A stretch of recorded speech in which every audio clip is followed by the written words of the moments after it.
So yeah, started in 2005, so coming up on our 20-year anniversary. I don't think a lot of people knew of us for the first 5 years. We're pretty under the radar, and I think as we were growing and trying to hire people, probably had to be a little more out there with what it is that we are, what we do. So, long story short, we wholesale insurance and investment products to independent financial advisors. So it's a hard thing to explain, even though it's like the simplest business in the world. I use this example a lot. Security Benefit, which most people here in Topeka know Security Benefit pretty well, is an insurance company that we represent. Independent financial advisors have to go through an organization like us to access their product. Well, I tell our team all the time, I think it's a really bright future. I think if you just follow everything I just talked about, demographically speaking, there's 10,000 baby boomers retiring every day that want to work with the type of advisors that we support, people that are going to help them figure out how to make their money last. So I think just from a demographic, if you look at the economic impact that baby boom generation has had, forever, they're going to have a very big impact on our industry. So from that standpoint, huge opportunity to where I think, we had our best year we've ever had last year. We're going to set another record this year. Recruiting new advisors, we're better at that than we've ever been. So I think there's a really big opportunity. We added the investment component. The market the last year or two has been a little off as interest rates and volatility have increased. But what's interesting about that is it makes the insurance side of our business kind of increase in value. So we're having a record year on the annuity side of the business because people, one, higher interest rates make those products more attractive, right? They're more of I would say a little bit more of a savings vehicle than, a pure investment vehicle. So, when rates were at 1 or 2%, they weren't as attractive. Now the rates are at, 6, 7%, they're a lot more attractive. So even though the investment side of our business over the last year or two has maybe been off a little bit, the insurance side of our business is, especially the annuity side has been up.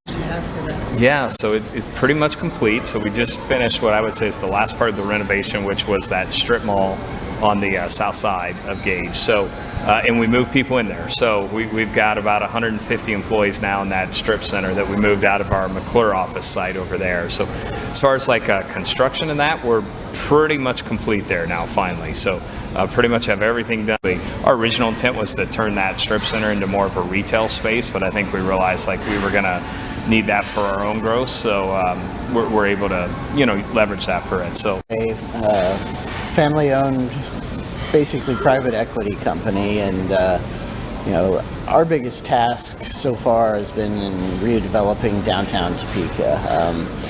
We've invested well over $60 million in the Cyrus Hotel, the Pennant, Iron Rail, a bunch of other commercial office properties downtown. We've got another restaurant that we're constructing right now that'll be at the corner of 8th and Kansas, and kind of shifting our focus downtown towards housing and some other needs that are down there. But at the end of the day,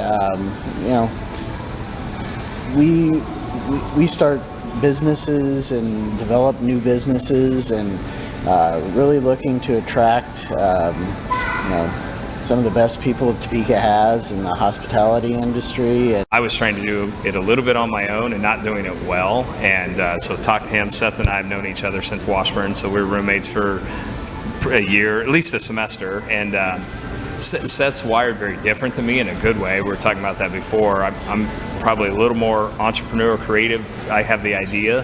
Once it comes to managing and operating it, I lose interest pretty quickly. So I knew I needed someone that was really good at that side. We literally had to pivot our business model in almost a weekend. Yeah, that's crazy. And thankfully, our controller we were reaching out looking for other avenues of business, and our controller in February of 2020 had set us up with DoorDash, Uber Eats, all these delivery services, because we were just looking for ways to drive revenue, and that literally became our business model in a weekend.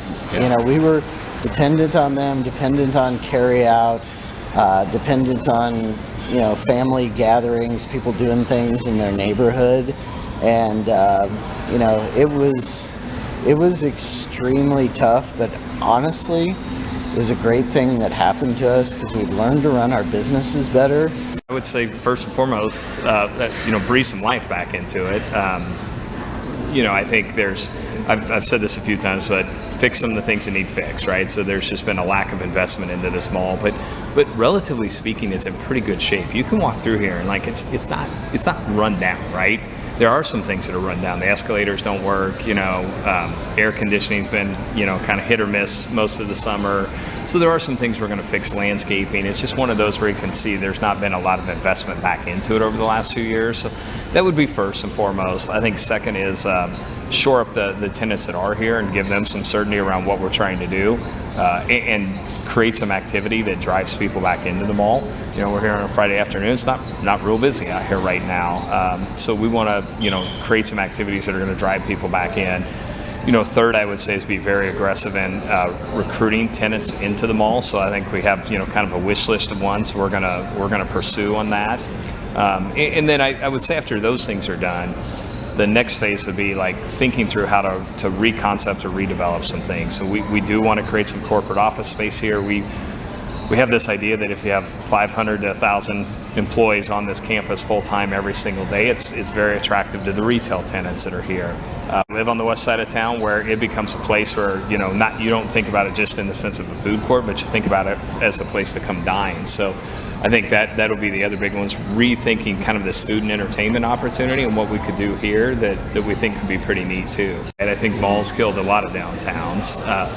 I think now I would say people are figuring out how there's a place for both of those, so I don't think if you look at kind of what we've done downtown, I don't think it'll be a huge conflict with what we want to do here. At the end of the day,